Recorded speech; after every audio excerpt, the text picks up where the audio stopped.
नमस्कार शेतकरी मित्रांनो, कृषी कल्याण यूट्यूब चॅनलमध्ये सर्व शेतकरी बांधवांचं हार्दिक स्वागत आहे। तर शेतकरी मित्रांनो, आपण या व्हिडिओच्या माध्यमातून नमो शेतकरी महासन्मान निधी योजना व पीएम किसान योजना या दोन्ही योजनांसंदर्भात एक महत्त्वाचं आणि डिटेलमध्ये माहिती आणि अपडेट आपण या व्हिडिओच्या माध्यमातून जाणून घेण्याचा प्रयत्न करणार आहोत। कारण की शासनाच्या माध्यमातून सांगण्यात आलेलं होतं, त्यांच्या जाहीरनाम्यामध्ये सांगण्यात आलेलं होतं की आम्ही नमो शेतकरी योजनेच्या निधीमध्ये वाढ करणार।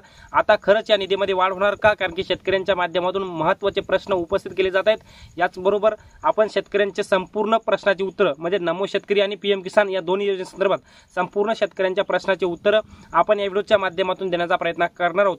तर नमस्कार, मी ज्ञानेश्वर सवणेकर स्वागत करतो कृषी कल्याण यूट्यूब चॅनलमध्ये। सर्व शेतकरी बांधवांना एक महत्त्वाची विनंती आहे, चॅनलवर जर नवीन असाल तर चॅनलला नक्की सबस्क्राइब करा, जेणेकरून असेच शेती संबंधित नवनवीन व्हिडिओ तुम्हाला आमचे सर्वप्रथम पाहायला भेटतील। तर शेतकरी मित्रांनो, चला तर व्हिडिओला सुरुवात करूया। तर शेतकरी मित्रांनो, भरपूर एकच शेतकऱ्यांचा एक प्रश्न आहे, तो म्हणजे नमो शेतकरी महासन्मान निधी योजनेच्या निधीमध्ये वाढ होणार का? कारण की या महायुती सरकारच्या माध्यमातून निवडणुकीला सामोरे जाण्याकरिता त्यांच्या माध्यमातून त्यांनी एक जाहीरनामा प्रसिद्ध केला होता आणि त्यांच्या जाहीरनाम्यामध्ये त्यांनी स्पष्टपणे सांगितलं होतं की आम्ही नमो शेतकरी महासन्मान निधी योजनेच्या निधीमध्ये वाढ करणार। परंतु आता हिवाळी अधिवेशन संपलं तरी देखील या निधीमध्ये वाढ काय झाली नाही।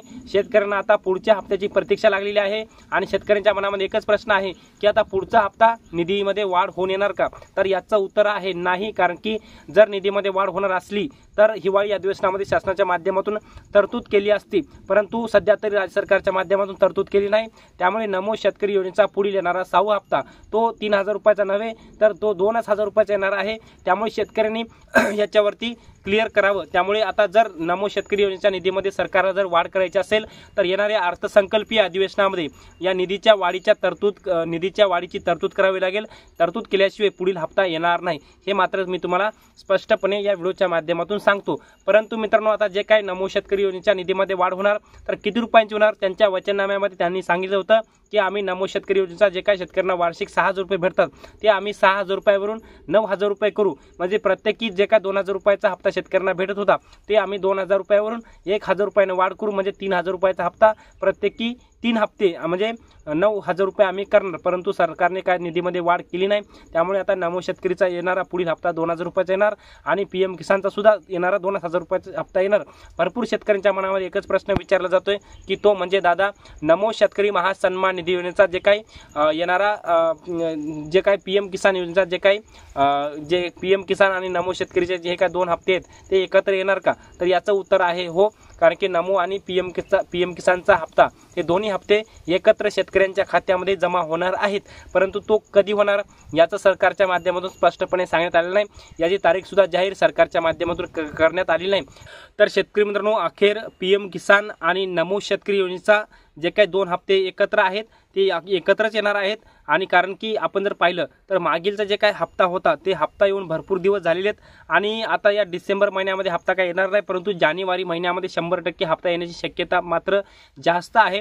आणि ज्या शेतकऱ्यांचा नमो शेतकरी आणि पीएम किसानचा प्रॉब्लेम होता त्या प्रॉब्लेमच्या सोल्युशनसाठी राज्य सरकारच्या माध्यमातून आणि केंद्र सरकारच्या माध्यमातून 411 लोकांचं एक टीम निवडण्यात आलेली आहे आणि या 411 लोकांच्या माध्यमातून जवळपास या शासकीय 411 लोकांच्या माध्यमातून शेतकऱ्यांची कामं केली जाणार आहेत। काही शेतकऱ्यांचे लँड रेकॉर्डचे प्रॉब्लेम होते, काही शेतकऱ्यांचे आधार सीडिंगचे प्रॉब्लेम होते, काही शेतकऱ्यांचे केवायसीचे प्रॉब्लेम होते आणि काही शेतकऱ्यांचा कोणताही प्रॉब्लेम नसून त्यांना पीएम किसानचे पैसे येत होते पण नमो शेतकरीचे येत नव्हते। याचबरोबर काय कोणताही प्रॉब्लेम न नसता त्यांना पीएम किसानचे सुद्धा पैसे बंद झालेले आहेत आणि नमो शेतकरीचे सुद्धा पैसे बंद झालेत।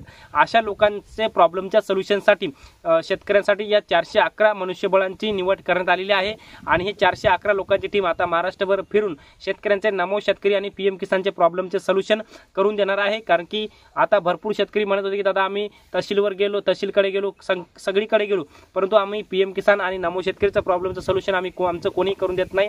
परंतु आता या 411 शासकीय लोकांच्या माध्यमातून नमो शेतकरी आणि पीएम किसान या दोन्ही योजनेच्या पुढील हप्त्यासंदर्भात किंवा आतापर्यंतच्या हप्त्यासंदर्भातल्या प्रॉब्लेमचं सोल्युशन या टीमच्या माध्यमातून करून देण्यात येईल। तर मित्रांनो, आपण या व्हिडिओच्या माध्यमातून पीएम किसान आणि नमो शेतकरी योजनेसंदर्भात एक डिटेलमध्ये माहिती घेण्याचा प्रयत्न केलेला आहे। हे छोटंसं अपडेट तुम्हाला कसं वाटलं कमेंटमध्ये नक्की सांगा आणि शेवटी आमचे यूट्यूब चॅनल कृषी कल्याण युट्यूब चॅनलवर जर नवीन असाल तर चॅनलला नक्की सबस्क्राईब करा। हा व्हिडिओ जर आवडला असेल तर एक लाईक करा। प्रत्येक शेतकरी बांधवांपर्यंत महत्त्वाची अशी माहिती शेअर करा। तर मित्रांनो तुर्तास इथेच थांबतो, तोपर्यंत आपल्या सर्वांचे मनापासून धन्यवाद।